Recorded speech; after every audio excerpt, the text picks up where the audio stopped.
On a retrouvé un corps démembré, décapité. C'est votre petit frère. Je me demande si c'est un crime crapuleux, quelqu'un qu'on a voulu faire disparaître, un règlement de compte. On est dans une criminalité extrême. Il faut anéantir sa force, donc le tuer, et surtout se débarrasser du corps. Et là, elles ont cette idée complètement dingue, faire disparaître un corps entier dans un hachoir à viande. Et pour elle, ça fait pas un pli. Hein. On ne le retrouvera pas, ou on ne saura jamais qui il est. Pourquoi elle fait ça? Parce que c'est vraiment la tueuse froide qui va tuer sans réfléchir. En tout cas, c'est l'énigme absolue. On est dans un très bon épisode des Desperate Housewives, avec Dexter au milieu et aux petites chevilles. Ça devient diabolique, quoi. Totalement diabolique, là.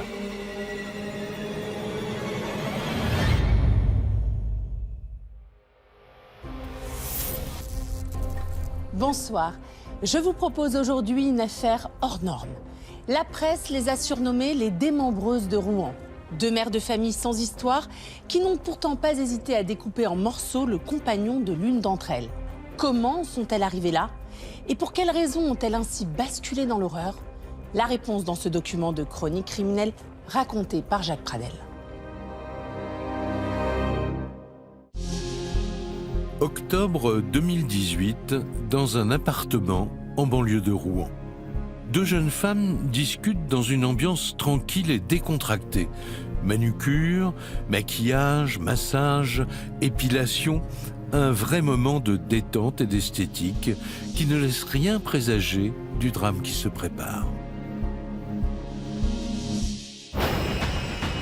Un crime effroyable, au mobile incroyable, un mode opératoire digne des plus grands films d'horreur, des accusés insoupçonnables. Nous avons suivi le procès et nous sommes allés à la rencontre de ceux qui sont au cœur de cette terrible histoire. Avocats, experts, journalistes et proches bien sûr. Ils vont tous nous raconter cette affaire hors du commun.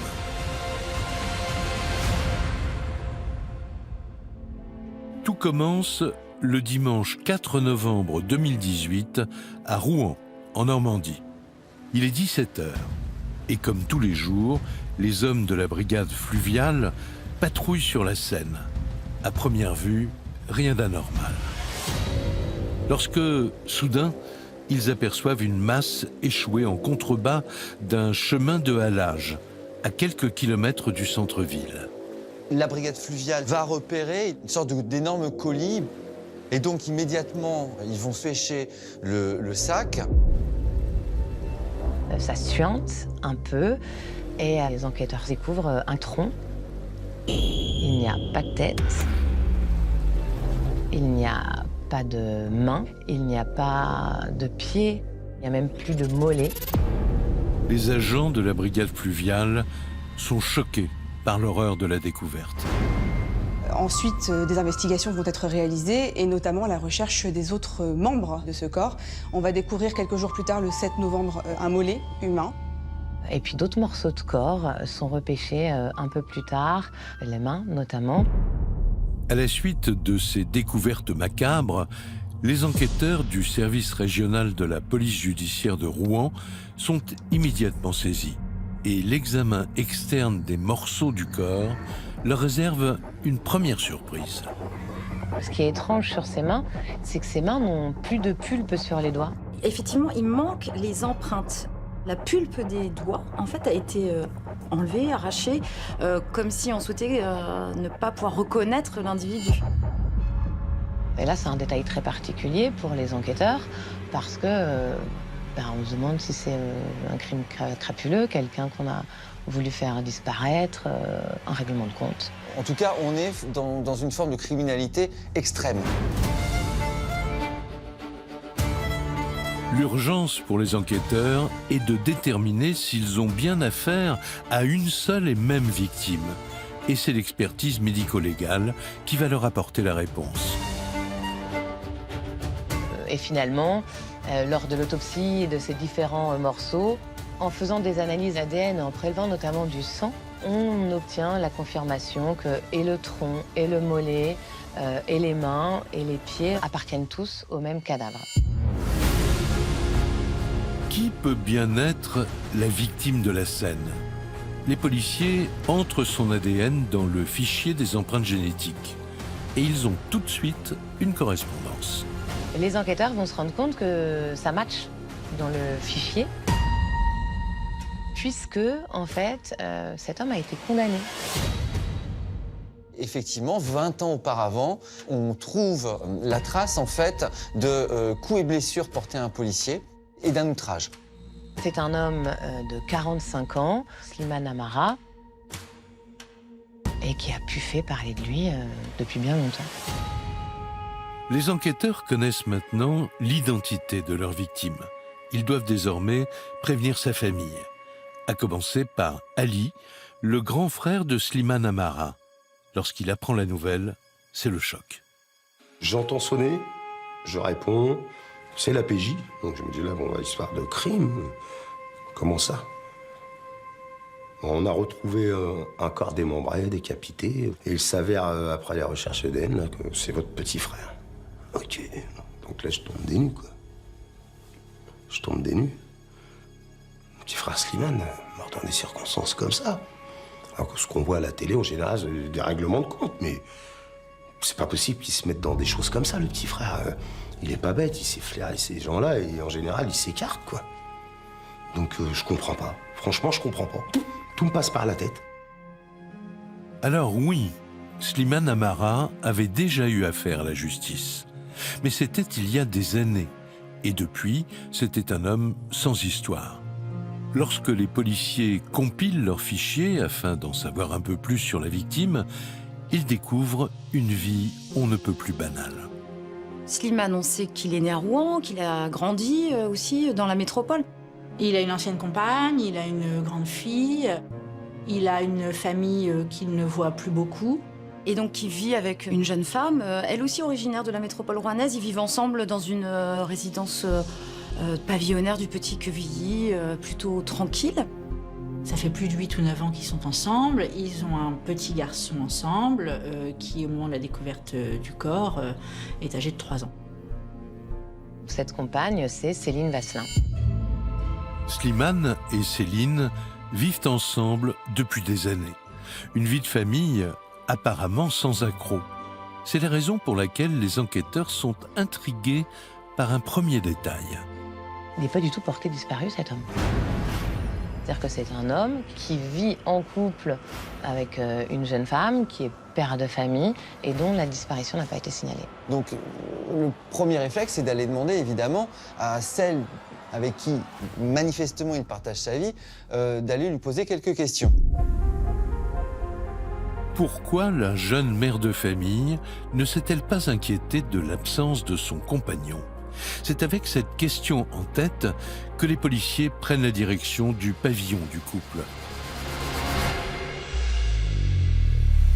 Le 8 novembre 2018, 4 jours après la découverte du tronc dans la Seine, les hommes de la PJ de Rouen se garent devant la maison de Slimane Amara et Céline Vasselin. Ils découvrent une jeune femme qui se présente bien, qui est plutôt avenante. C'est une Madame Tout-le-Monde, c'est-à-dire que c'est votre voisine, l'amie du coin, c'est un petit bout de femme, une petite blonde. Et donc, quand les enquêteurs arrivent, elle est chez elle, et elle dit aux enquêteurs, bah oui, je l'ai tué. J'ai tué mon compagnon, Slimane Amara. Les policiers sont abasourdis. Alors qu'ils venaient poser quelques questions de routine au sujet de la disparition de son compagnon, la jeune mère de famille leur avoue l'impensable. C'est elle qui a tué Slimane Amara, le père de son fils. Après cette révélation fracassante, Céline Vasselin est immédiatement placée en garde à vue et conduite dans les locaux de la police judiciaire de Rouen.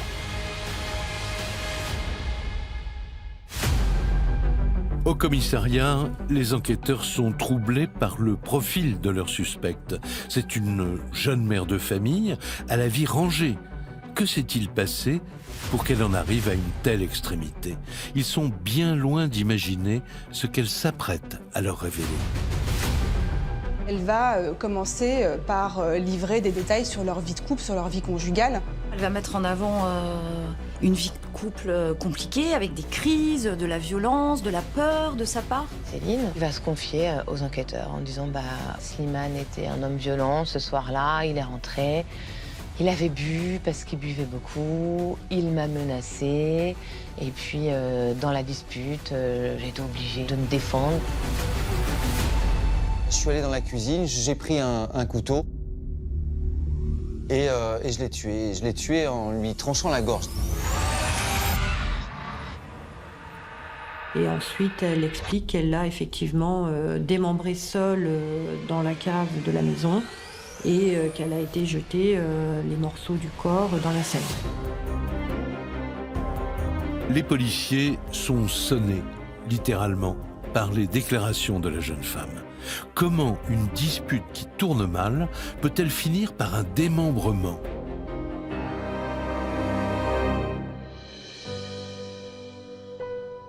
Pour tenter de le découvrir, les enquêteurs se plongent dans le passé du couple. Juillet 2008, 10 ans avant les faits. Céline est alors une jeune femme de 21 ans, diplômée d'un CAP d'esthétique. Alors qu'elle sort de l'institut dans lequel elle travaille, elle fait une rencontre qui va bouleverser sa vie.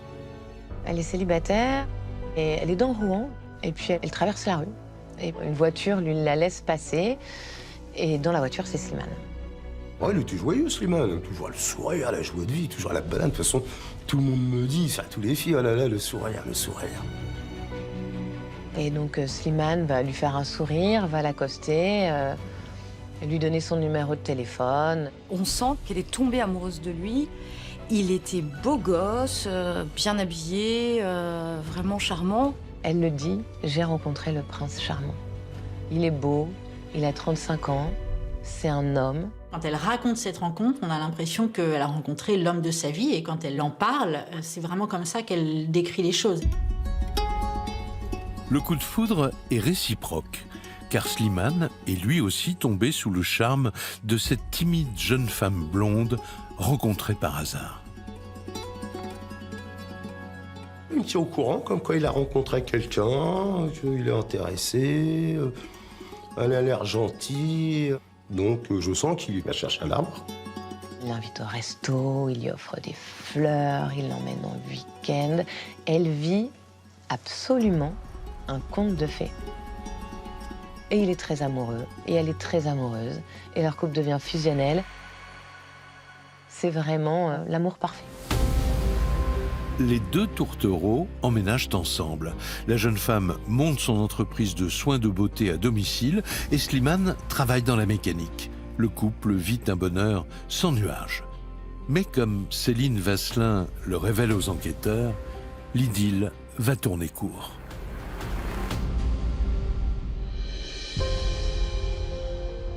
Entendue par les hommes de la police judiciaire de Rouen, la jeune esthéticienne continue de dérouler son histoire. Selon Céline, Slimane aurait commencé à changer de visage et la relation passionnée aurait vite tourné à l'orage. De ce que raconte Céline, à peu près au bout d'1 an, il y a eu une première crise un soir. Ils ont un apéritif avec un ami. Puis en fait, les deux hommes boivent trop, le copain a trop bu. Et Céline Vasselin propose de le raccompagner son ami pour pas qu'il ne prenne le volant alcoolisé. Et Slimane va avoir le sentiment qu'elle vire cet ami en faisant cette proposition et va extrêmement mal le prendre. Il a les yeux noirs, il devient menaçant, il l'insulte, il hurle. Slimane va devenir très violent en parole et il va y avoir un gros clash à ce moment-là. Et en fait, c'est la première fois où elle le voit avec ce visage-là, où elle ne comprend pas. Elle est tétanisée, Céline. Elle est tétanisée parce que pendant 1 an, il n'a été que amour, sourire, bienveillance, attention. Et elle, ce soir-là, elle ne le reconnaît pas. Le lendemain, Slimane s'excuse mollement et préfère ne pas revenir sur les événements de la soirée. L'affaire semble donc classée et la vie reprend son cours. Mais d'après Céline Vasselin, ce premier épisode de violence n'est que le prélude d'une longue descente aux enfers. Elle raconte aux enquêteurs que Slimane boit de plus en plus et que les crises se font de plus en plus régulières. Je fais partie de ces personnalités qui ont besoin de montrer leur force. Donc je tape du poing sur la table. Je te regarde, je fronce les sourcils, j'emploie un ton. Pour Céline, c'était suffisant en tout cas pour l'effrayer. Malgré ce climat de tension, la jeune femme confie au policier qu'elle a peu à peu cédé aux exigences de son compagnon, à commencer par l'achat d'un pavillon. Slimane, il a des rêves de construire une famille, de devenir propriétaire. Seulement Slimane, il n'a pas d'argent ou pas grand-chose. Et donc c'est la maman de Céline, Josette, qui va avancer la majorité des fonds en fait. Après la signature chez le notaire, Céline et Slimane emménagent dans le pavillon du Petit Quevilly. Josette, la maman de Céline, vient s'installer avec eux. Une cohabitation qui va rapidement dégénérer, en particulier entre Slimane et sa belle-mère. En dépit de crises toujours plus vives au sein de la maison, la famille ne va pas tarder à s'agrandir et en avril 2015, Céline donne naissance à un petit garçon. Un événement qui semble un temps adoucir les relations dans le couple. Slimane va s'en occuper quand il est bébé. Ça, Céline le dit, que quand elle partait travailler, il était capable de s'en occuper plutôt bien. Slimane Amara était particulièrement attentionné avec son fils et jouait avec lui dans le jardin. Slimane Amara était un bon père. Oh, c'est un papa poule, Slimane. Oh, ouais, c'est un papa poule, hein, ouais. Ouais, il aime bien être là près de son enfant, se promener avec, l'emmener chez le coiffeur, dans un parc d'activités, lui faire découvrir les choses. Oh, ouais, c'est un papa poule avec. Un papa poule qui, d'après les déclarations de Céline Vasselin, va rapidement ne plus supporter cette nouvelle paternité. C'est un bébé, ça pleure, ça demande des soins, Slimane perd patience. Il s'énerve de plus en plus parce que le bébé crie trop, parce que les nuits sont compliquées. Le couple se dégrade encore. Les disputes s'accentuent et les disputes sont de plus en plus violentes. La situation n'en finit plus de s'envenimer, car selon Céline Vasselin, Slimane s'en prendrait désormais à leur fils. Elle raconte les énervements de Slimane qui vont jusqu'à l'empoigner violemment. Le petit veut mettre ses comptines. Je ne suis pas d'accord pour mettre les comptines. Je veux mettre ma musique. Je prends ton poste de radio et je jette ton poste de radio. Elle dit qu'il ne fallait pas que l'enfant dérange et qu'elle, elle passait son temps à faire en sorte que l'enfant ne dérange pas Monsieur Amara et que ça générait une tension qui était extrêmement éprouvante pour elle et qu'elle a fini par avoir peur pour l'enfant. Pour Ali, le grand frère de Slimane, le climat familial décrit par Céline Vasselin et les accusations qu'elle porte contre son frère sont totalement infondées. Non, non, les enfants, ils protègent les enfants. Hein. Moi, j'ai entendu un peu ce qui a été dit. C'est à 1000 km de ce qu'il est. Bon, non, je le vois pas du tout faire du mal à un enfant. Non, pas du tout. Pour moi, de toute façon, ouais, Céline Vasselin a inventé tout ce qui est dit sur ce sujet-là. Le petit frère, il n'a jamais été comme ça. De toute façon, il ne peut pas être comme ça. C'est contre nature. Même son de cloche du côté de Vanessa, l'ex-compagne de Slimane, qui a partagé sa vie pendant 10 ans. C'était quelqu'un de très aussi gentil. Jamais il ne m'a levé la main dessus. Jamais il n'a levé la main sur ma fille. Céline Vasselin n'a eu de cesse de salir la mémoire de ce mort, constamment, y compris dans sa relation avec son fils, qui est ce qui lui est arrivé de plus heureux. Slimane Amara est décrit par sa famille comme quelqu'un de jovial, un homme qui riait tout le temps et qui était profondément attendri et amoureux de sa famille. Alors, Slimane est-il un homme qui ne se contrôle plus, comme l'affirme Céline, ou au contraire un bon père de famille affectueux. Une chose est certaine, en tout cas, entre Slimane et Josette, la mère de Céline, le courant ne passe plus du tout. À tel point qu'en janvier 2018, 10 mois avant le crime, cette dernière claque la porte du pavillon. C'était tellement insupportable ce climat que, alors qu'elle a payé la maison, eh ben elle préfère la quitter, prendre une location ailleurs pour ne plus vivre au milieu de ce couple. Et quand sa mère part, Céline se dit c'est bon, tout va revenir comme avant. Ma mère est partie. Donc, on recroit cette histoire, c'est possible que ça s'arrange. Céline Vasselin a beau faire preuve d'un farouche optimisme, le départ de Josette, loin d'apaiser la situation du couple, va en fait en accélérer la rupture.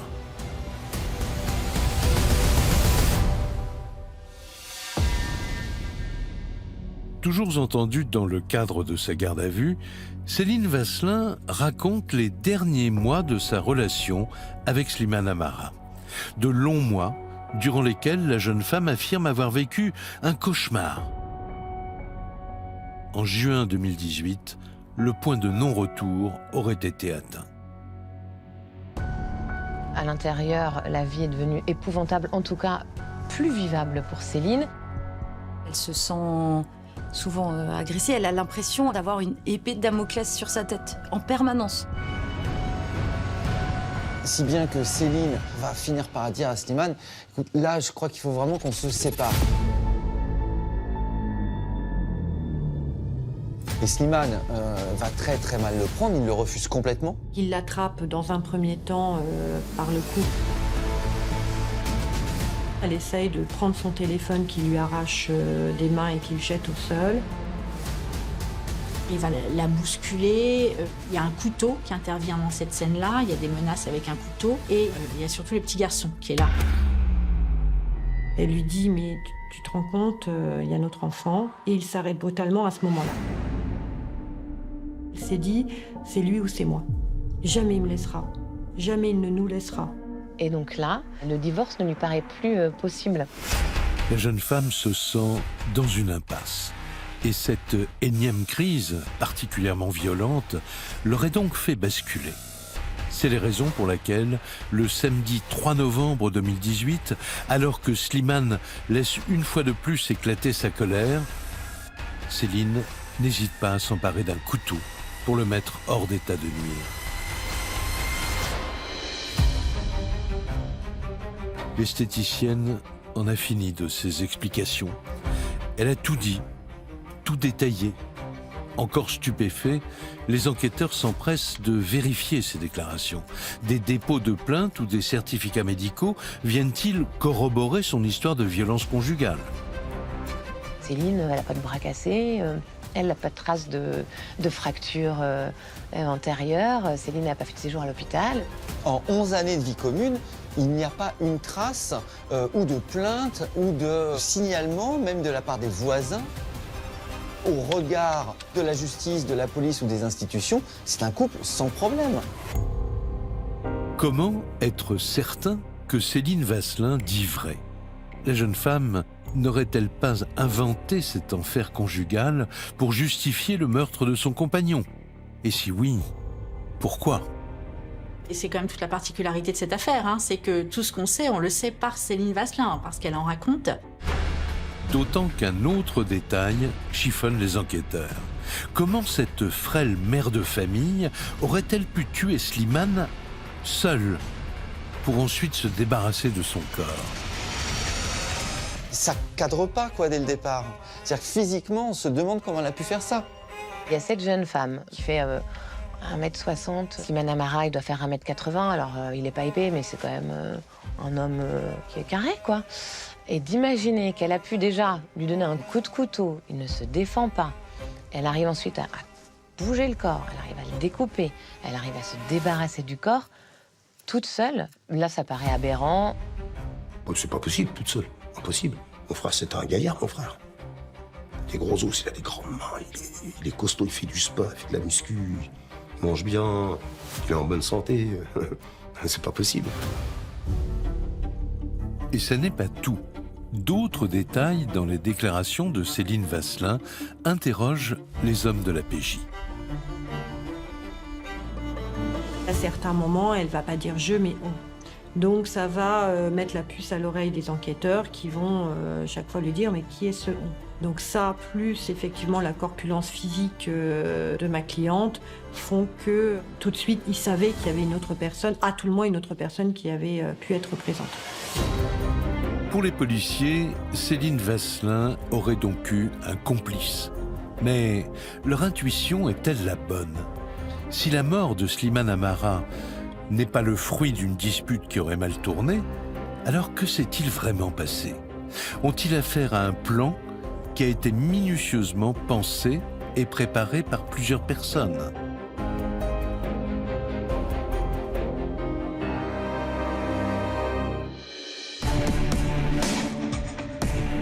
Qui a bien pu venir en aide à la mère de famille?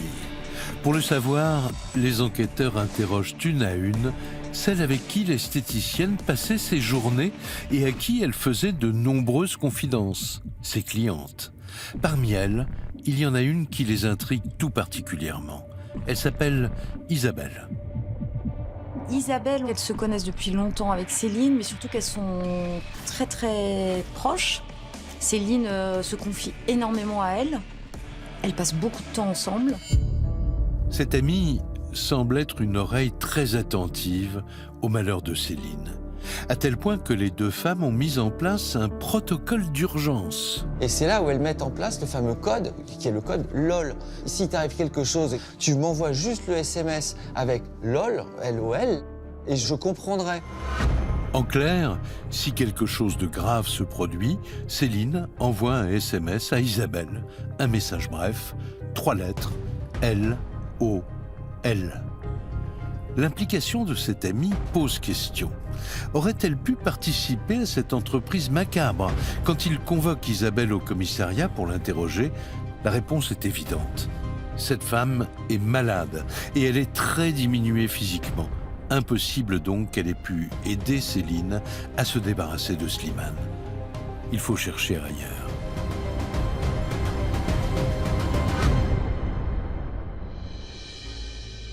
C'est alors que les enquêteurs reçoivent l'étude de la téléphonie du portable de Céline Vasselin. Un numéro y revient très fréquemment. Il appartient à une autre cliente régulière de l'esthéticienne.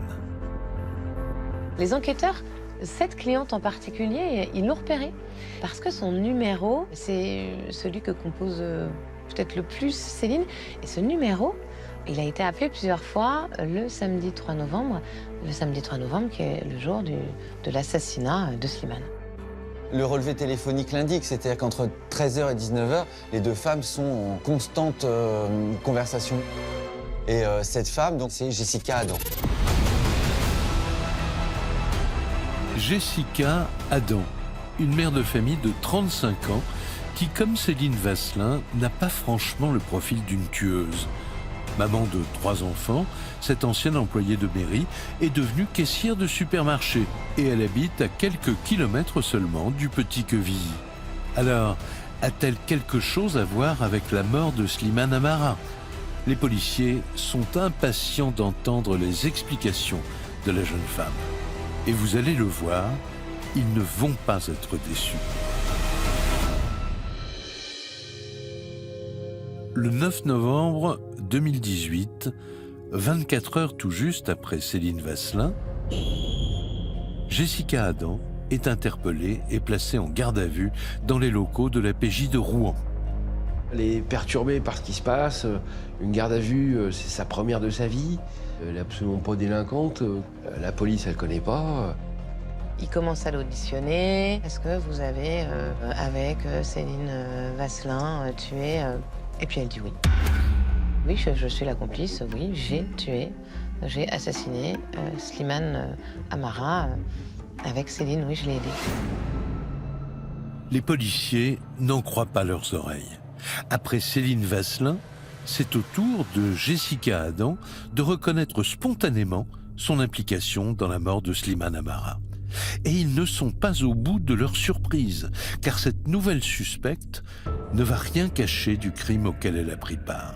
Un complot méthodiquement organisé qui prend naissance au cours d'une banale séance d'épilation 3 semaines avant le drame. En octobre 2018, Céline est à bout. Céline n'en peut plus. Elle se confie une énième fois à Jessica et elle lui explique que cette fois il est violent. Violent contre leur petit garçon de 3 ans et que ça peut plus durer et qu'il n'y a plus rien à faire. Et que c'est elle ou c'est Slimane. Et ce qui est incroyable, c'est que Jessica va valider cette idée selon laquelle il n'y a pas d'autre choix. Jessica va lui dire je te laisse pas comme ça, en fait, je vais t'aider.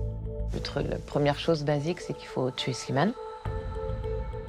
Ça, c'est acquis. Bon, maintenant, on fait quoi? On le fait comment? Il faut anéantir sa force, donc le droguer. Ensuite, le tuer. Et surtout, se débarrasser du corps. Et puis l'idée, c'est de pas de se faire prendre. Donc, ni l'une ni l'autre sont adeptes de bouquins, de grands films qui sont liés à des enquêtes criminelles. C'est pas du tout des mordus de polar ou quoi que ce soit. Elles y connaissent rien. Et elles essaient de trouver un moyen de faire disparaître le cadavre. Et là, elles ont cette idée complètement dingue, et je crois que c'est Jessica qui a l'idée. Faudrait peut-être qu'on achète un hachoir à viande. Comme si on pouvait faire disparaître un corps entier dans un hachoir à viande. Et pour elle, ça fait pas un pli. Hein. On ne le retrouvera pas ou on ne saura jamais qui il est. Ce qui est très naïf, en fait. Cette discussion surréaliste aurait dû s'arrêter là. Mais rien n'y fait. Bien au contraire. Dans un monde normal, il y en a une des deux qui s'arrête, il y en a une des deux qui va dénoncer l'autre. Eh ben non, là on y va. On y va, en fait, il faut faire disparaître Slimane. Je pense que c'est vraiment 2 femmes qui sont embarquées dans la même voiture, une voiture un peu avec une course folle et personne ne l'arrête. Les jours qui passent ne font que renforcer la détermination des 2 jeunes femmes. Fin octobre 2018, Céline Vasselin arrête une date et elle prévient sa complice. Elles tueront Slimane le samedi 3 novembre. La machine meurtrière est en route et rien ne va venir l'enrayer. Le 30 octobre, 5 jours avant le crime, Céline Vasselin et Jessica Adam s'attaquent à la première étape de leur plan. Elles prennent ensemble la direction d'une enseigne de bricolage de la banlieue rouennaise. Ils s'organisent comme des professionnels et elles ont une liste de matériel. Et elles pensent à tout, hein. Elles ont le ruban adhésif, les combinaisons de protection, la charlotte pour les cheveux, les protections pour les pieds. Et puis elles cherchent sur le bon coin le hachoir à viande. On est dans quelque chose qui relève de la fiction. On a ces 2 femmes qui vivent en banlieue de Rouen, qui sont sans histoire et qui tout à coup se mettent à courir dans les magasins de bricolage pour aller acheter une scie. Puis si la scie ça suffit pas, elles achètent une hache quand même en plus. Parce que peut-être que la hache c'est plus facile. On sait que ça va éclabousser, qu'il y aura du sang, etc. On prend des bâches pour couvrir les murs, le sol, pour pas que ça gicle partout. Il faut, autant que possible, faire le crime parfait. Samedi 3 novembre, c'est le jour J. Les courses sont achevées. Les 2 jeunes femmes peuvent passer à la phase suivante de leur sinistre entreprise. Céline va déposer son fils chez sa mère. Elle rentre chez elle. Céline va d'abord préparer un petit sandwich, un petit apéro. Elle va mettre de la musique. C'est un repas de fête entre amoureux. Dans les petits toasts, elle met des anxiolytiques pour endormir Slimane. Il est 19h30 lorsque Céline Vasselin, fébrile, voit Slimane pousser la porte d'entrée du pavillon. Elle prend son courage à 2 mains et elle présente à son compagnon le plateau de toast.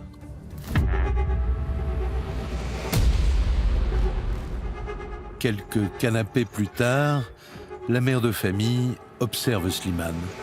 Il devient confus, puis il perd connaissance et tombe de sa chaise. Jessica Adam peut entrer en scène. Elle est comme dans un film, elle a déjà sa combinaison blanche. Elle tente un égorgement avec une feuille de boucher, ça marche pas parce que c'est pas fait pour ça. Ça coupe pas bien une feuille de boucher.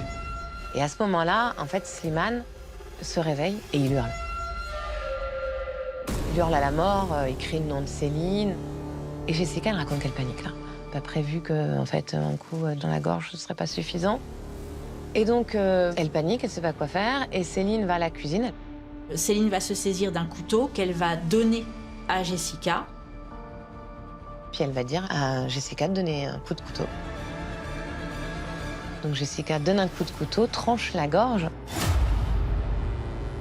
Et là, Slimane est définitivement mort. Là. Elles ont réussi à le tuer. Slimane gît sans vie dans le salon du pavillon.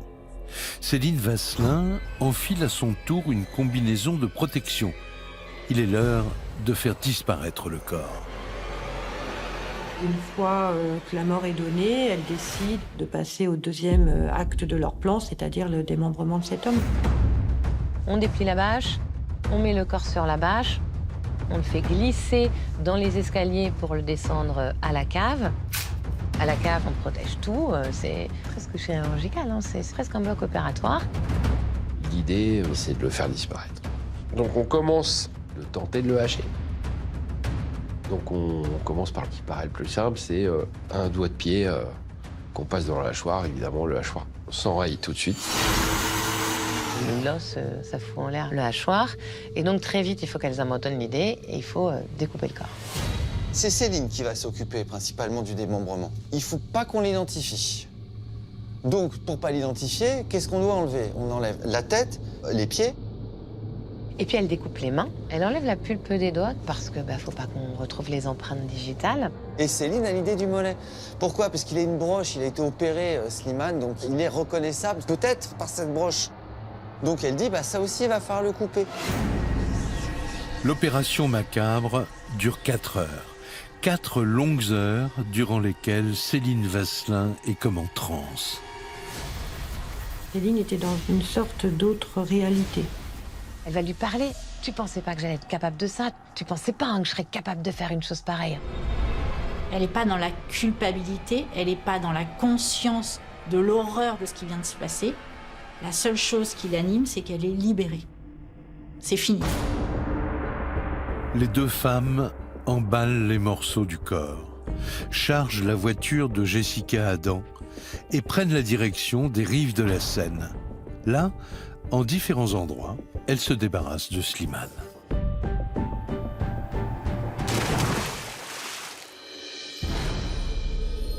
Le lendemain, dimanche 4 novembre, dernière partie du plan. Céline Vasselin s'attaque au ménage du pavillon. Elle frotte les taches de sang sur le tapis du salon, passe la cave à grandes eaux, fait disparaître les outils et le matériel utilisé. Puis en fin de journée, comme si de rien n'était, elle récupère son petit garçon. Céline dit à son fils qu'elle s'est disputée avec son papa et qu'il est parti et qu'elle ne sait pas quand il reviendra, ou s'il reviendra. Céline Vasselin et Jessica Adam ont terminé leur récit. Des aveux complets qui ont laissé les policiers interloqués. Il leur faut maintenant réunir les preuves pour confirmer les déclarations des deux femmes. Chez Jessica, ils trouveront des sacs poubelles, du matériel de protection, des rouleaux de scotch, le hachoir à viande et un ticket de caisse du magasin de bricolage. Puis, direction le pavillon du Petit Quevilly. Là encore, du matériel de protection et quelques outils. Et surtout, lorsqu'ils passent le Blue Star dans le salon et la cave, nul doute n'est plus permis. C'est bien un carnage qui a eu lieu dans la maison familiale.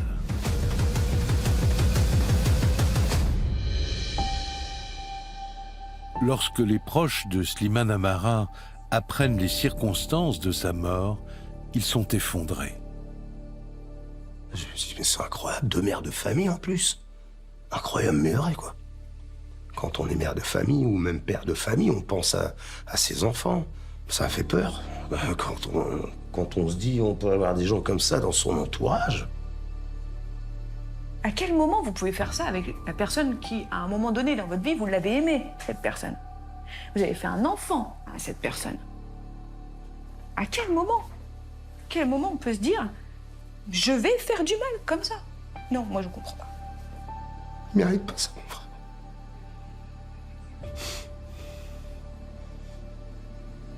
C'est encore un petit garçon, fou de lui.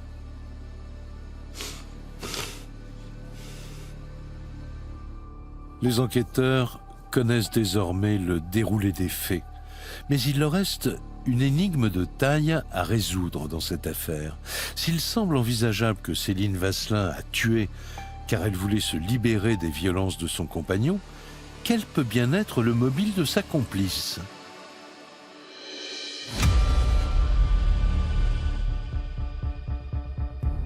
Les enquêteurs de la PJ de Rouen sont perplexes.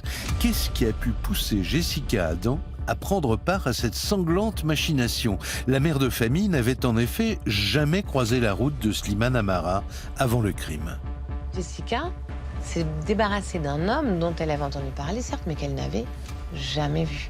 C'est-à-dire que Slimane, il n'a jamais rien fait à Jessica. Elle n'est même pas intime du couple. Pourquoi elle fait ça? Est-ce que c'est vraiment la tueuse froide qui va tuer sans réfléchir? Ou est-ce que vraiment elle est animée par une chose qu'on ne comprend pas? En tout cas, c'est l'énigme absolue. Une énigme dont les policiers vont bientôt trouver la clé dans le passé de la jeune femme. Car Jessica Adam va se livrer à eux et leur fournir une explication pour le moins inattendue.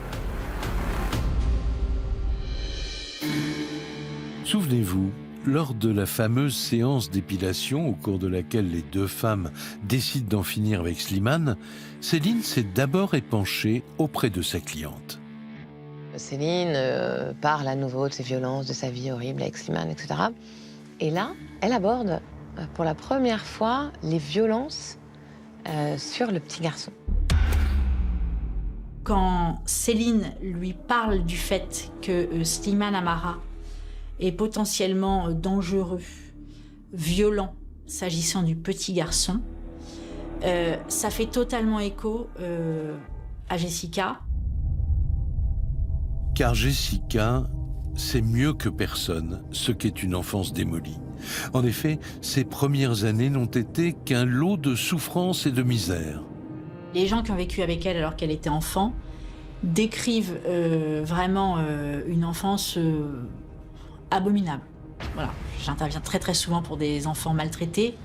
Là, on est sur quelque chose qui est absolument sordide. Et donc Jessica, elle est élevée par sa mère et son beau-père. Ils vivent dans une voiture au début, puis très vite ils se retrouvent dans un squat. Et le beau-père, il est alcoolique, il est violent, il est monstrueux.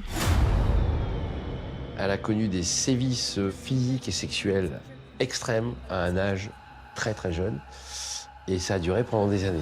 Elle a subi plus de 10 ans de violence sans que personne le voie, sans qu'elle ait l'aide de personne, et où elle a cru mourir. C'est impensable. C'est impensable. Face à la détresse exprimée par Céline Vasselin, Jessica Adam vacille. Son passé lui explose à la figure.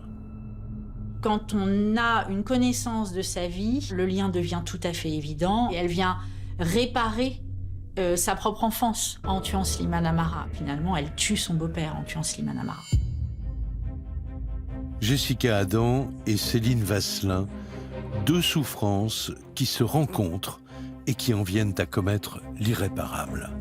Les deux femmes ont tout avoué, tout expliqué. À l'issue de leur garde à vue, elles sont mises en examen pour assassinat et atteinte à l'intégrité d'un cadavre. La phase d'instruction s'annonce comme une formalité, mais vous allez le voir, cette affaire hors norme réserve encore quelques surprises. Après quelques mois de détention provisoire, Céline Vasselin est entendue par la juge d'instruction. Cette dernière veut y voir plus clair sur le cheminement meurtrier de la mère de famille. Et c'est là où Céline va avoir cet aveu supplémentaire, comme s'il n'y en avait pas assez, en disant « Ah mais de toute façon, c'est pas la première fois que j'avais essayé de le tuer ». Et donc là, Céline va raconter devant la juge d'instruction « Mais vous savez, j'ai déjà tenté 2 fois de le tuer ».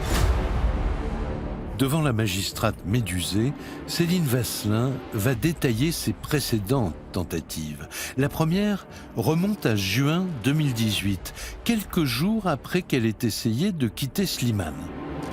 Il faut quand même neutraliser Slimane. Il est grand, baraqué, elle est petite, fluette. Donc elle le drogue aux anxiolytiques. Une fois que Slimane est un peu groggy, endormi, elle va essayer, parce qu'elle avait vu ça dans un film, de planter une seringue avec de l'air.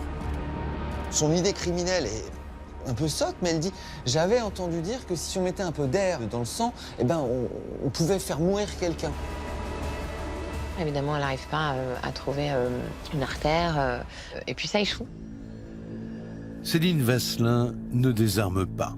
2 mois plus tard, le 17 août 2018, nouvel essai et nouveau scénario. Et encore une fois, elle le drogue, anxiolytique, il s'endort, et là, elle essaie de l'étouffer avec un oreiller. Étouffer quelqu'un avec un oreiller, c'est pareil, ça marche dans les films, ou si on est un catcheur de 90 kilos. Sinon, ça ne marche pas. Et donc, en fait, elle semble comprendre que toute seule, elle n'y arrivera pas, en fait. Elle avait besoin d'une aide. Slimane a échappé à 2 tentatives de meurtre sans même avoir conscience que sa compagne avait tenté de le tuer. Slimane, il a dû se réveiller groggy sans comprendre qu'on venait d'essayer de le tuer. A priori, il s'en est pas rendu compte. Et de toute évidence, il n'a pas de soupçon d'un passage à l'acte de Céline. Pourtant, Slimane présente tous les symptômes d'un empoisonnement. Ali, son frère, en a même été témoin. Il avait tout le temps des lunettes de soleil. Je me disais, mince, mais c'est bizarre. Même dans l'obscurité comme ça, tu mets des lunettes de soleil. Il me dit, bah ouais, parce que quand je croise les feux des autres ou des lampadaires un peu trop éblouissants, et bah ça me donne carrément mal à la tête et je suis totalement ébloui. Ces maux de tête, le fait qu'il soit obligé de porter des lunettes, même dans sa maison, ce sont précisément les effets secondaires de ce type de médicaments, ingérés à forte dose.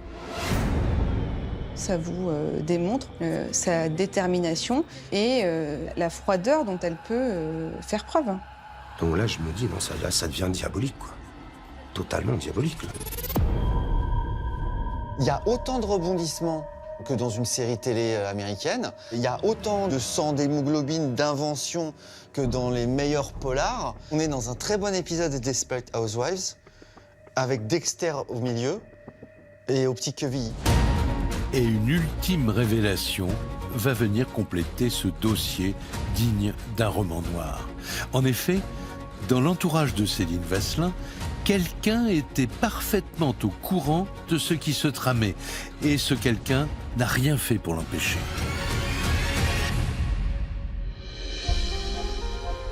Pour les 2 tentatives de meurtre, tout comme pour l'assassinat de Slimane Amara, tout s'est joué dans le secret du pavillon du Petit Queville.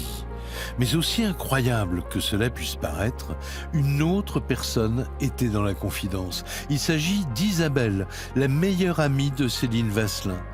Et une fois encore, c'est le téléphone portable de la mère de famille qui va permettre aux enquêteurs de le découvrir. Le soir du 3 novembre, Céline a envoyé un SMS à cette Isabelle. Un SMS avec écrit dessus juste LOL. L-O-L. Et ça les intrigue. Souvenez-vous, LOL, le fameux code mis en place par Céline et sa meilleure amie au cas où il se passerait quelque chose de grave. Mais que savait Isabelle exactement? Convoquée au commissariat de Rouen, elle va à son tour se mettre à table. Elle sait beaucoup de choses, elle sait ce qui se passait au domicile, elle sait que son ami n'était pas bien du tout, et elle reconnaît que Céline lui a parlé de son projet de se débarrasser de Slimane. Céline lui avait dit qu'elle voulait tuer Slimane, qu'elle avait trouvé quelqu'un pour le faire avec elle, et qu'elle l'avait retiré par leur code une fois que ce serait fait. Elle savait que ce projet existait, mais elle le prenait pour une sorte de fantasme qui ne pouvait pas être concrétisé. Ce qui est certain, c'est qu'elle était au courant de ce qui allait se passer et qu'à aucun moment, elle a alerté. Non seulement Isabelle n'a rien fait pour empêcher le crime, mais en plus, elle n'a rien dit après, alors qu'elle savait ce qui s'était passé. Pire encore, la vie a repris son cours comme si de rien n'était, autour d'une séance de manucure, moins de 36 heures après le meurtre sanglant. Et ce qui interroge au-delà de tout, c'est cette journée particulièrement ordinaire. On a rendez-vous pour une manucure, on va maintenir ce rendez-vous. Et Céline Vasselin va faire une manucure à Isabelle, comme si de rien n'était. C'est très troublant et ça a été largement reproché à Céline Vasselin, mais aussi à Isabelle. Plus personne n'est dans la réalité, en fait. À l'issue de son audition, Isabelle est mise en examen et placée en détention provisoire le 10 novembre 2018. Elle sera remise en liberté 19 jours plus tard, dans l'attente de son jugement. Elles seront donc 3 à devoir s'expliquer devant la justice pour le rôle actif ou passif qu'elles ont joué dans la mort de Slimane Amara. Céline et Jessica sont renvoyées devant les assises pour assassinat et atteinte à l'intégrité d'un cadavre. Isabelle pour abstention volontaire d'empêcher un crime. C'est le dossier de 3 femmes. Celle par qui rien n'est empêché, c'est Isabelle. Celle qui le permet, c'est Jessica. Et celle qui l'a décidé, c'est Céline Vasselin. Le lundi 14 novembre 2022, le procès de celle que la presse a surnommée les démembreuses de Rouen s'ouvre devant la cour d'assises de Seine-Maritime. Céline Vasselin et Jessica Adam encourent la réclusion criminelle à perpétuité. Isabelle, de son côté, comparée libre. Elle risque 5 ans de prison. Céline et Jessica ont avoué le meurtre, mais les jurés entendront-ils les violences conjugales avancées par Céline et l'enfance brisée de Jessica pour tenter d'expliquer cet acte barbare? La défense saura-t-elle les convaincre? C'est tout l'enjeu des débats. Et on peut dire que ça part assez mal pour Céline Vasselin, car Vanessa, l'ex-conjointe de Slimane, développe un argument imparable à la barre. Est-ce qu'elle a essayé, du moins, de partir? Je crois pas. Je ne crois pas. Moi, je suis partie. Je suis partie et je suis vivante. Voilà. La seule chose que je retiens de l'histoire de Vanessa, c'est qu'elle a réussi à le quitter, qu'il ne l'a pas suivi, qu'il ne l'a pas poursuivi, qu'il n'a pas essayé de la tuer, qu'il n'a pas essayé de lui arracher son enfant. Elle l'a quitté lorsqu'elle avait décidé de le quitter et tout s'est bien passé. Ça a été accepté par Slimane Amara. Le raisonnement fait mouche, mais contre toute attente, cette même Vanessa va faire basculer le procès cette fois-ci en faveur de Céline, la principale accusée.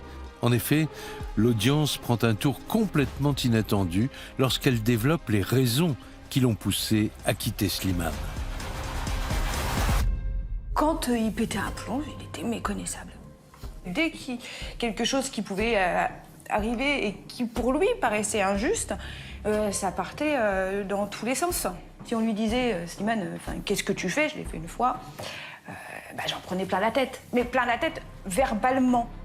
L'avocate de la défense s'empresse de rebondir sur ses propos. C'est une situation miroir, c'est-à-dire que ce qui a été dénoncé par Vanessa, ce sont les mêmes types de faits. Elle a évoqué le fait d'être insultée, rabaissée, un certain isolement. Elle a également parlé de ce visage de diable. Alors elle parlait plutôt de Jekyll et Mr. Hyde, de cette double facette de cet homme.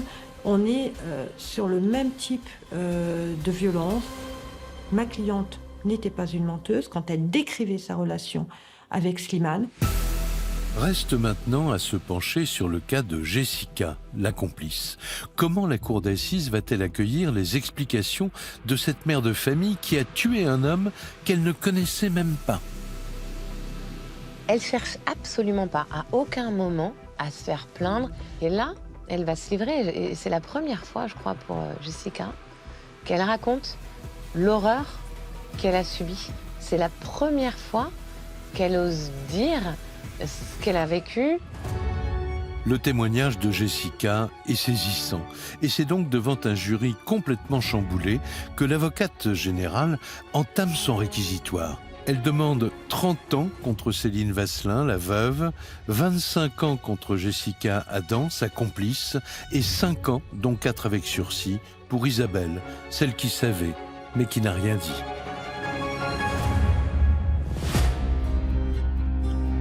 Après 4 heures de délibéré, le verdict tombe.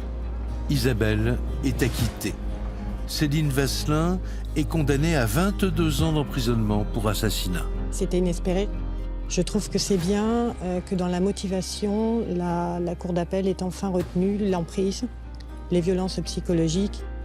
Jessica Adam écope, elle, de 17 années de prison pour assassinat également. Je pense que cette peine est une peine juste. Je le dis, elle est clémente, mais elle mérite cette clémence.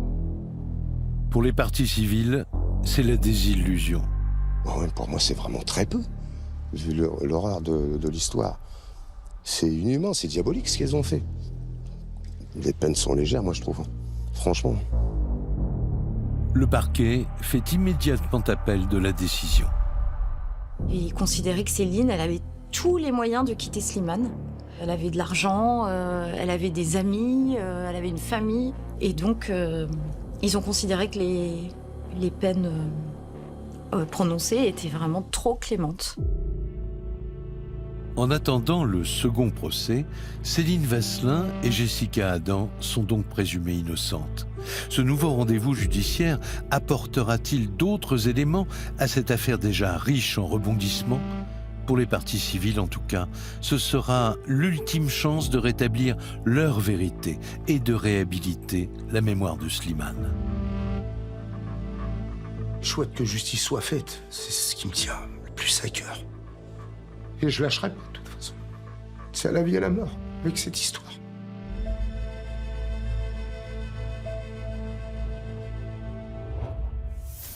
Direction maintenant le sud des États-Unis pour la traque d'un couple de criminels hors normes le long du Rio Grande. Les Bonnie and Clyde du Nouveau-Mexique, une enquête de chronique criminelle.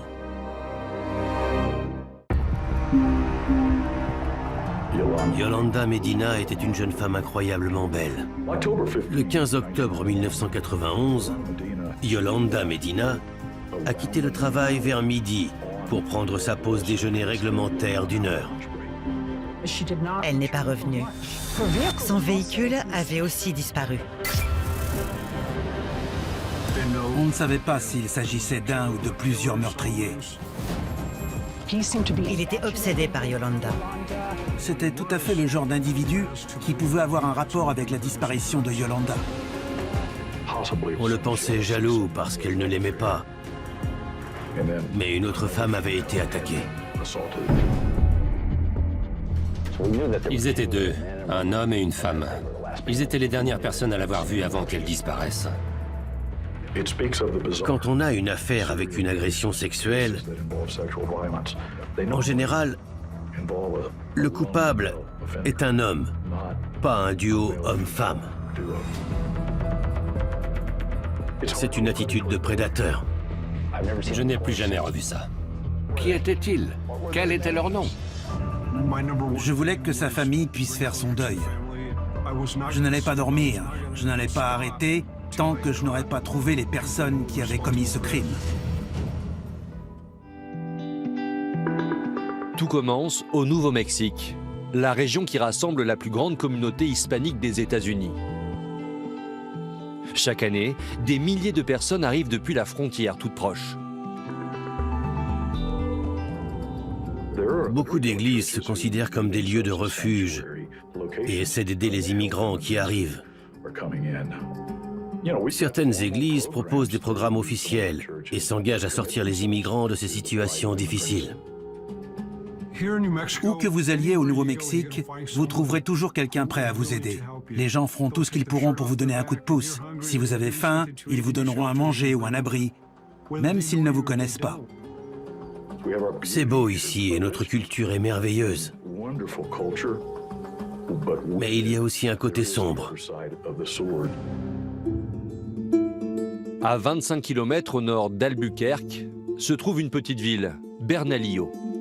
C'est ici qu'habite Yolanda Medina, une jeune femme de 21 ans. Étudiante en école de commerce, elle travaille dans une agence de voyage les week-ends pour pouvoir payer ses frais de scolarité. Yolanda Medina était une jeune femme incroyablement belle.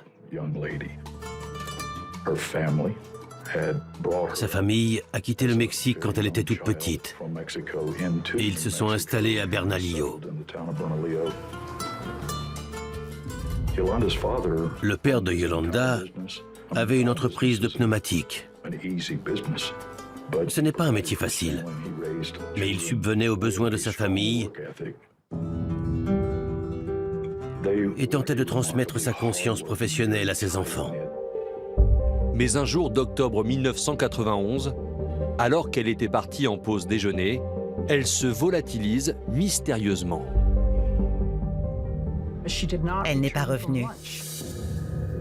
Il y a sûrement des gens qui ne retournent pas au travail après le déjeuner pour une raison ou pour une autre, mais ses collègues se sont vite inquiétés. Le personnel de l'agence de voyage a contacté la famille de Yolanda. Comme personne ne savait où elle était, la police d'Albuquerque a ouvert un dossier de personnes disparues. Quand on a interrogé ses collègues, ils ont tous dit qu'elle portait un blouson en jean avec un col Sherpa blanc. Elle portait toujours sa bague du lycée Del Norte. Elle avait fait graver Yolanda Medina à l'intérieur. Son véhicule avait aussi disparu. La police était inquiète. Ils la recherchaient activement. Tout était très louche dans cette affaire. Dans l'espoir de retrouver la trace de Yolanda, sa famille et ses amis se mobilisent pour fouiller Albuquerque et ses environs. Mais leurs recherches ne donnent rien. 4 jours plus tard, la police reçoit un coup de fil inattendu qui va faire basculer l'enquête. Le 19 octobre, je me rappelle très clairement avoir reçu un appel très troublant. Ce n'était pas un coup de fil normal. Un jeune garçon faisait du vélo avec son père le long d'un fossé à l'est du Rio Grande, quand il a vu quelque chose qui ressemblait à un corps. Pour en avoir le cœur net, ils sont descendus dans ce fossé et c'était bien un corps humain.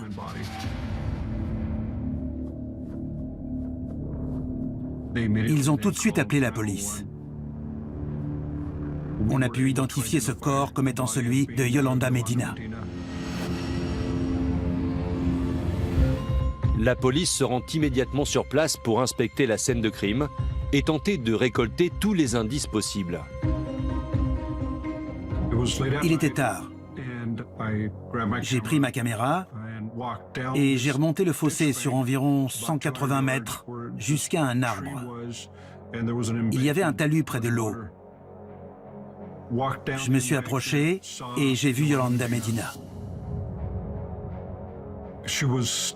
Elle était coincée sous des branches, ce qui m'a fait penser qu'elle avait été cachée là. J'ai aussi pu constater qu'elle était là depuis quelques jours. Elle était complètement nue. Elle n'avait pas de bijoux, rien qui permette de l'identifier. Il n'y avait aucun indice autour d'elle, à part des traces de pneus sur le talus.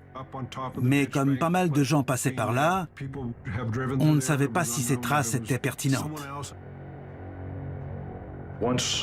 Une fois qu'on a délimité la scène de crime, on a remarqué des traces au sol, un peu plus loin.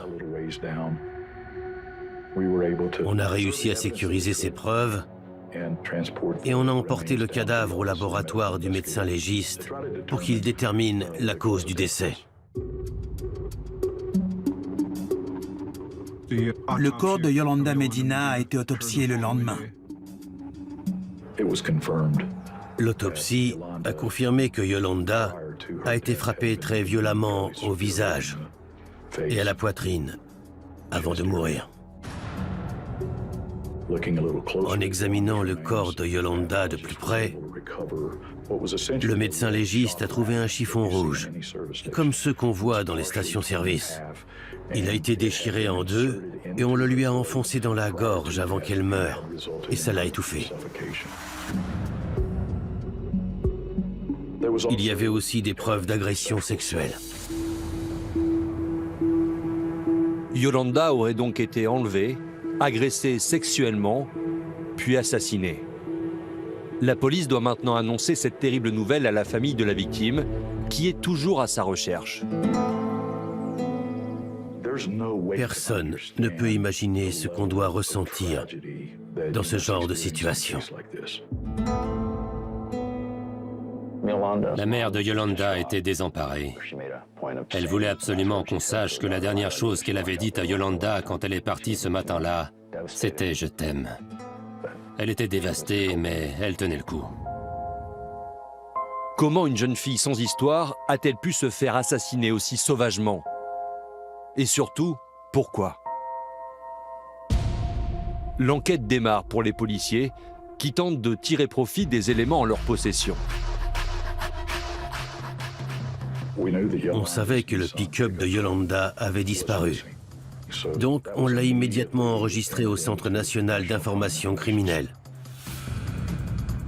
Le 22 octobre, des agents du stationnement de l'Université du Nouveau-Mexique ont trouvé le véhicule de Yolanda dans un parking à étages en face de l'hôpital.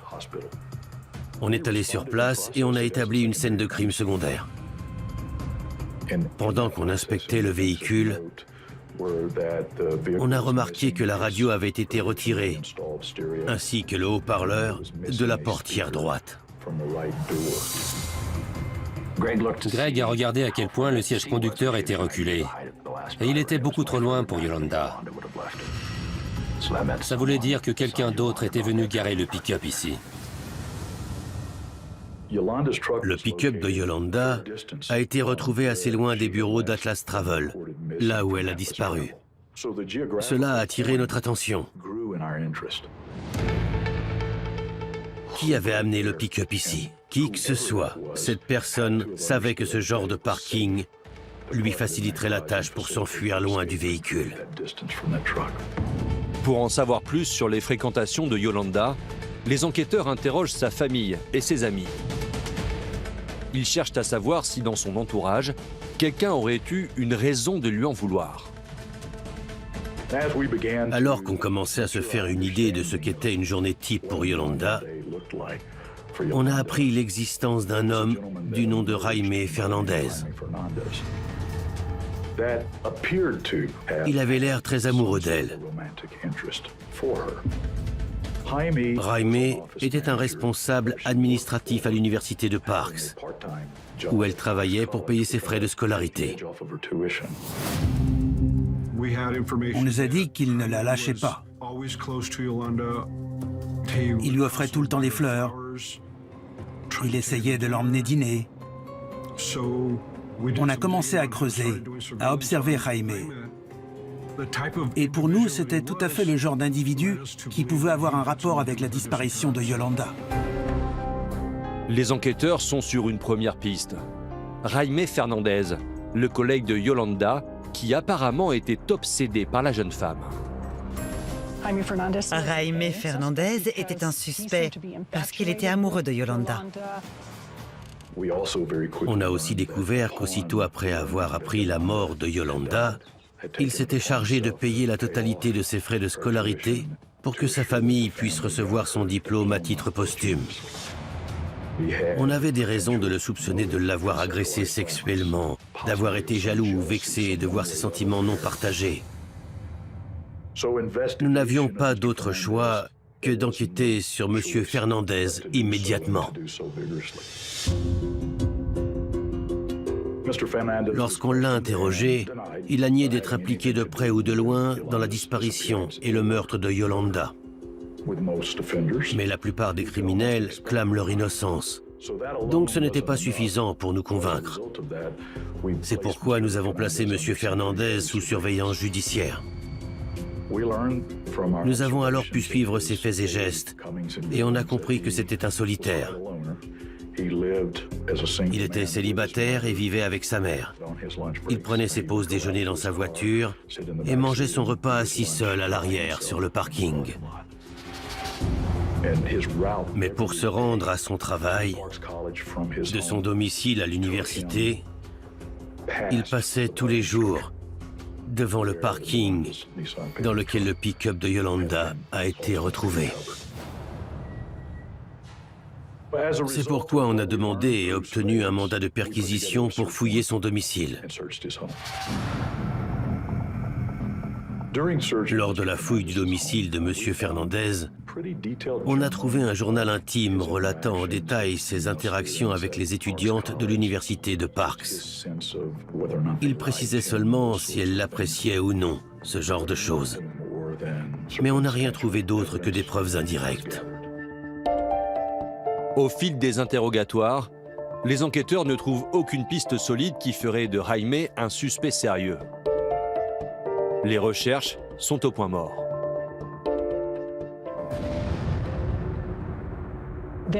Il n'y a jamais eu aucune preuve matérielle qui le liait au crime. On a découvert qu'il avait un alibi concernant l'endroit où il était au moment de la disparition de Yolanda.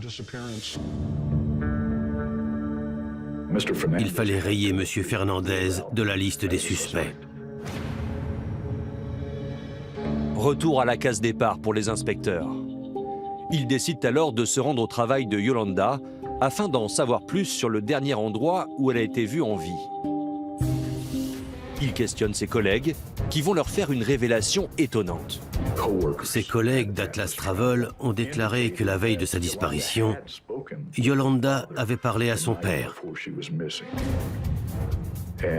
et qu'elle avait rencontré un couple qui venait du Mexique pour étudier ici. Ces derniers l'avaient invité à déjeuner le lendemain. Yolanda a été vue partant avec un couple par l'un de ses collègues d'Atlas Travel. Ils étaient deux, un homme et une femme. Ils étaient les dernières personnes à l'avoir vue avant qu'elle disparaisse. Autre question, qui étaient-ils? Quel était leur nom? L'un des témoins, un collègue de Yolanda, nous a fait un dessin de ces personnes. On avait la description de cet homme et de cette femme. On a diffusé ces dessins à la télévision parce qu'on n'avait pas vraiment de piste. Il fallait qu'on demande aux gens de nous aider. Si vous savez quelque chose ou si vous les reconnaissez, appelez le numéro spécialement créé pour cette enquête.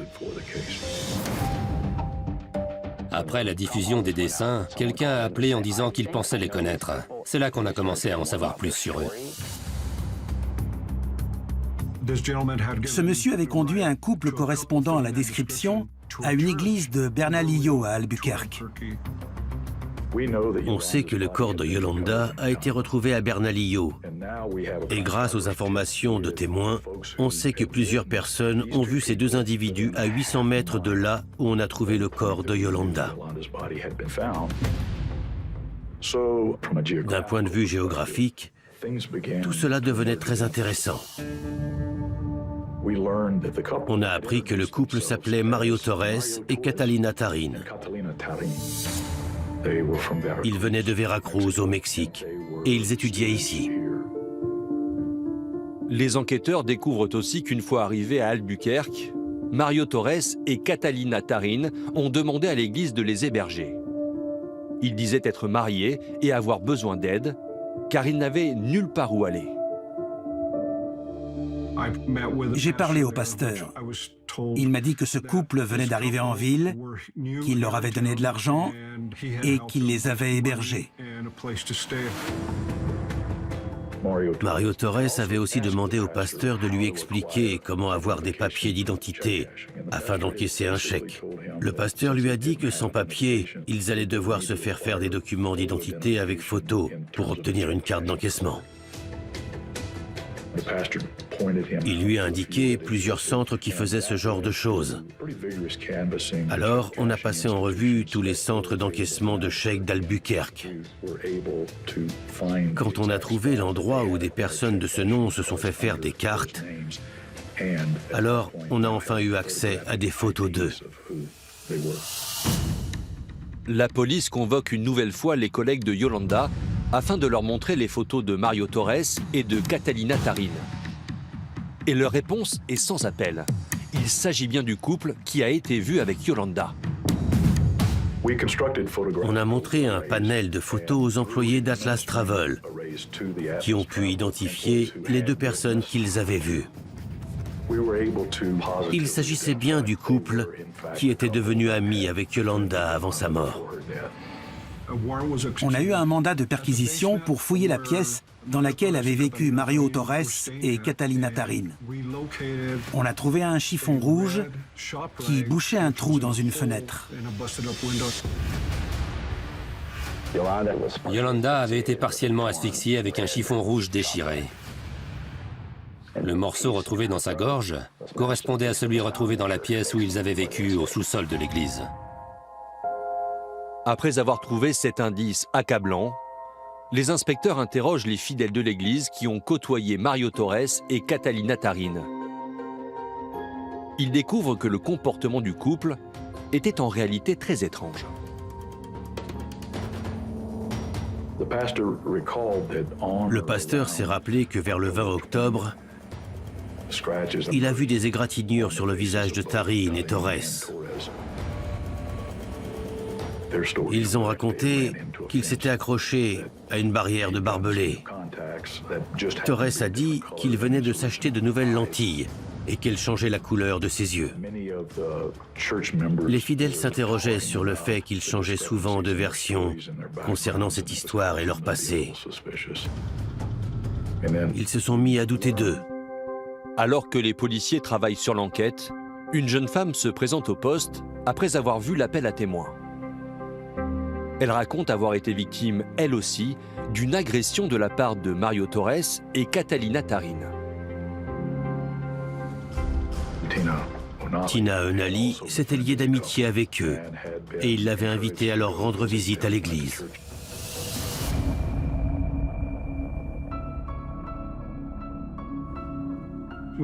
Quand elle est arrivée, elle a été emmenée au sous-sol où vivaient Mario et Catalina pour qu'ils puissent parler de la façon dont elle allait les aider. Catalina Tarin lui a donné un verre d'eau. Il voulait absolument qu'elle boive ce verre d'eau, mais Tina Unali n'en voulait pas, elle n'avait pas soif. Ils ont essayé de la convaincre de le boire, mais elle a refusé. À un moment, Catalina a quitté la pièce et elle aurait fermé la porte à clé. Selon Tina Unali, l'homme a essayé de l'attraper et de l'embrasser. Elle l'a repoussé. Il lui a dit qu'il pouvait se marier. Elle a dit qu'elle était déjà mariée. Il a répondu que son mari pourrait épouser Catalina. Elle a commencé à paniquer. Heureusement, Catalina a ouvert la porte et Tina s'est enfuie. Quand elle a su que ce même couple avait peut-être assassiné Yolanda Medina, elle s'est dit qu'elle avait eu de la chance, que ça aurait pu être elle. L'histoire de Tina est très importante parce que ce qui lui est arrivé ce jour-là s'est produit 1 ou 2 semaines avant la disparition de Yolanda Medina. Le mystère commençait à s'éclaircir. Quand on a une affaire avec une agression sexuelle, en général, le coupable est un homme, pas un duo homme-femme. C'est une attitude de prédateur. Avec ce nouveau témoignage, les enquêteurs sont persuadés d'être sur la bonne piste. Alors ils décident de retourner sur place et de passer l'église au peigne fin. Au sous-sol, ils font des découvertes terrifiantes. Des cheveux de Yolanda, du sang et des traces correspondant à un corps ayant été traîné au sol.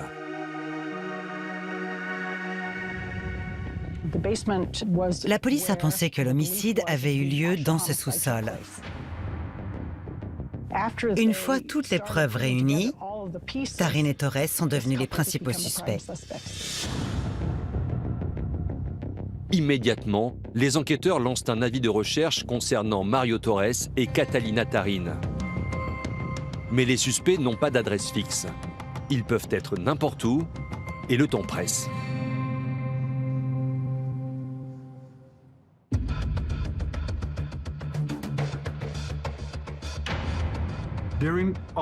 Lors de mes interrogatoires, j'ai découvert qu'une femme avait aidé Mario Torres et Catalina Tarin. Je l'ai alors interrogée et elle m'a dit que la dernière fois qu'elle les avait déposés quelque part, c'était à une église dans la partie nord d'Albuquerque, une église catholique. Les inspecteurs mettent toutes les chances de leur côté et partent rapidement pour cette nouvelle église, en espérant qu'il ne soit pas trop tard. En arrivant, j'ai vu un véhicule quitter les lieux, avec à son bord un couple et un prêtre. Je les ai pris en filature et le prêtre s'est arrêté environ 400 mètres plus loin, devant un vidéoclub. Le couple est sorti de la voiture, ils sont restés un peu devant le vidéoclub, puis ils sont repartis à pied en direction de l'église. Ils sont passés juste devant ma voiture. Ils correspondaient à la description des suspects. En tout point. Je me suis approché d'eux et je leur ai demandé comment ils s'appelaient. L'homme était prêt à coopérer, mais la femme me regardait d'un sale œil tout en marmonnant. Elle n'était pas contente. L'homme m'a dit qu'il s'appelait Mario Torres et qu'elle s'appelait Catalina Tarin. C'est là qu'ils ont été mis en garde à vue. Une fois le couple arrêté, la police fouille l'église où ils se sont réfugiés, à la recherche d'autres éléments qui permettraient de les inculper. On a obtenu un mandat de perquisition pour le logement qu'on leur a donné au couvent de la Nativité. On a trouvé une radio venant d'un pick-up et un haut-parleur. Le fabricant a confirmé que le numéro de série correspondait à celui de l'autoradio de Yolanda. On savait donc pertinemment que c'était le sien. On a aussi trouvé le blouson que Yolanda portait le jour de sa disparition. On a trouvé une bague du lycée Del Norte avec le nom de Yolanda Medina gravé à l'intérieur. On a aussi trouvé un bracelet en or et une autre bague qu'elle portait souvent. On avait plein de preuves contre ce couple. On pourrait croire que tout le monde était soulagé, mais ce n'était pas le cas parce que cette histoire était loin d'être finie. On voulait des aveux, qu'ils disent « Oui, j'ai tué Yolanda ». Quand ils ont interrogé Mario Torres, ils ont découvert son vrai nom. Il a dit qu'il ne s'appelait pas Mario Torres, mais José Hernandez. La femme a continué à dire qu'elle s'appelait Catalina Tarin. Ils ont tous les deux nié avoir quoi que ce soit à voir avec le meurtre de Yolanda Medina. Les deux suspects nient en bloc toute implication dans le meurtre de Yolanda. Sans aveu, le procureur doit se contenter des seules preuves matérielles trouvées dans les églises pour inculper José et Catalina. Et cela pourrait se révéler insuffisant. Mais c'est sans compter les progrès de la science. En 1991, on commençait tout juste à utiliser les tests ADN. Cela faisait environ 2 ans que ça existait. Donc ça coûtait cher, et ce n'était pas courant à l'époque. Mais Hernandez et Catalina ont accepté de faire un prélèvement ADN. Et ce dernier correspondait. Le résultat est sans appel. Les échantillons d'ADN confirment la culpabilité de José Hernandez et Catalina Tarin. Ils sont inculpés d'homicide et placés en détention. En 1991, au Nouveau-Mexique, il y avait beaucoup de cas de peine de mort. Les procureurs demandaient la peine de mort, surtout pour les affaires de meurtre précédées d'enlèvement ou de viol. C'était complètement le cas pour celle-ci.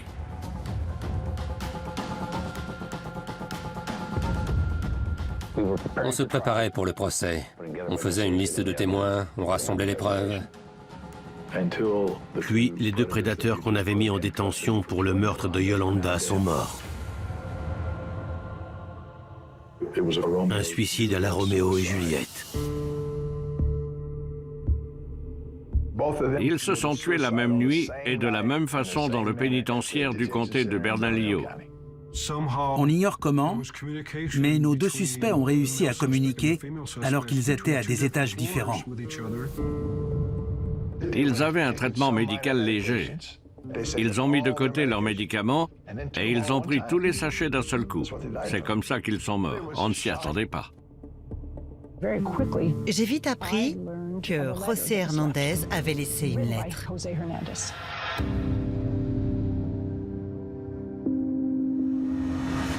José avait écrit une lettre d'adieu de 6 ou 7 pages. Il y expliquait pourquoi il avait quitté le Mexique. Il avouait avoir commis un meurtre. Sa maîtresse a été sa première victime. Elle s'est énervée quand elle a appris qu'il était marié et il n'a pas eu d'autre choix que de la faire taire en l'étranglant. Malheureusement, une autre femme passait par là et a tout vu. Encore une fois, il n'a pas eu d'autre choix que de l'étrangler elle aussi. C'est là qu'ils ont quitté Veracruz pour essayer d'échapper à la police. Et ils sont allés aux États-Unis. Dans sa lettre, il dit qu'il n'a rien à voir avec le meurtre de Yolanda, qu'il ne la connaissait même pas. Nous avions donc 2 individus qui avouaient avoir tué d'autres personnes de la même façon. Ils avaient asphyxié d'autres femmes avec des chiffons et avaient disposé de leur corps de la même façon au Mexique. Et pourtant, ils niaient ce crime. Il niait avoir tué Yolanda. Ça aurait pu tout remettre en question. Mais on avait trouvé bien trop de preuves matérielles les rattachant à Yolanda Medina chez eux. Quand on ajoute à cela l'incident avec Tina Unali, on savait qu'on avait inculpé les bonnes personnes. La lettre était la suite logique de ce qu'ils avaient fait jusque-là, mentir et manipuler tout le monde. Mais bien que le procès n'ait jamais eu lieu, Yolanda Medina a été considérée comme victime de Catalina Tarín et José Hernandez. C'était sans doute un prédateur sexuel et Catalina Tarín lui facilitait la tâche. Elle jouait un rôle clé dans ces crimes, parce qu'il n'aurait pas pu approcher ces femmes sans elle. Il n'aurait pas eu toutes ces opportunités. Elle devait être là et jouer son rôle. Elle aussi, elle avait des égratignures après le meurtre. Le fait qu'elle ait été impliquée directement ne faisait aucun doute. C'est justement ça qui les rendait aussi dangereux. Personne ne les voyait venir. On a parfois affaire à des Bonnie and Clyde, mais en général, s'ils en viennent à tuer quelqu'un, c'est parce que le braquage a mal tourné, ou quelque chose comme ça. Mais c'était la première fois que je voyais un duo de prédateurs. Une partie de moi s'est dit que justice avait été faite parce qu'il n'était plus là, et que personne d'autre n'aurait à subir ce que Yolanda Medina avait subi et ce que Tina Unali aurait pu subir. En espagnol, on a un dicton qui dit « Nunca se va nadie sin pagar ». On ne meurt pas sans payer. Et ils ont payé. Mais je ressens toujours cette colère en moi.